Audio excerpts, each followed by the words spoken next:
Silent కొంచెం silent please.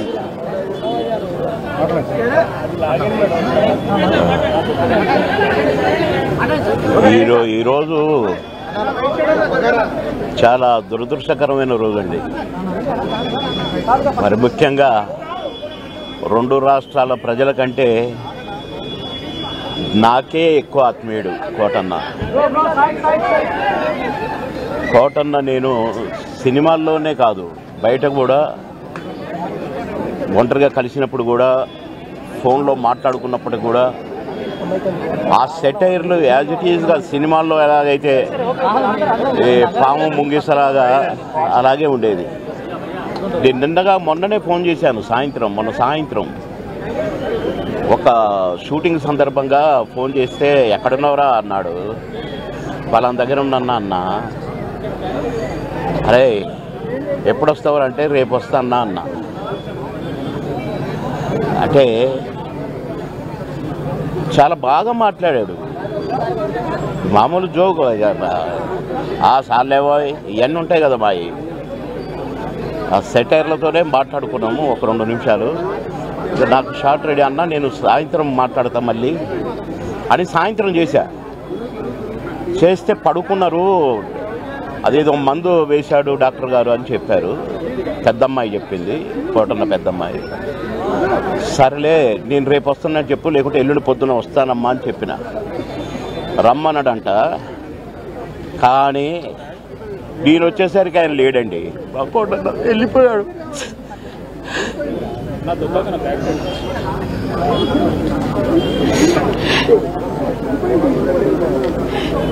ఇంటికి వస్తే ఎంతో సంతోషంగా రారా బోర్ కొడుతుందిరా అనేవాడు. ఇప్పుడేమో హాయిగా పడుకున్నాడు.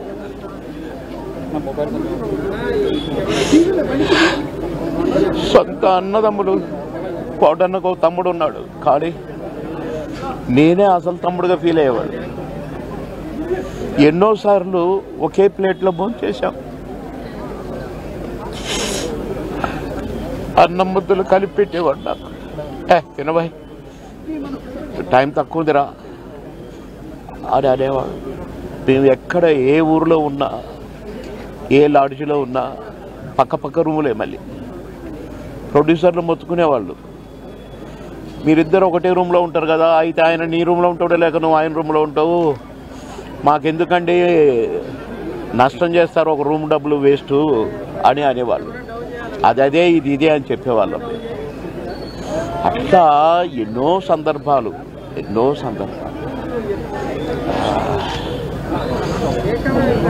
మాటలకు అందని సందర్భం ఆ ఇద్దరం. కనుక కోటన్న ఆత్మకు శాంతి చేకూరాలి. ఆ కోటన్న కుటుంబానికి ఆత్మశాంతి కలగాలి. ఆ కోటన్న లేనిదో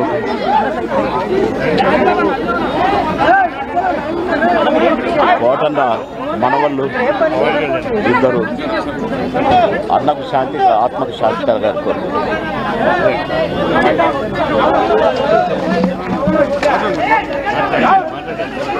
అన్నయ్య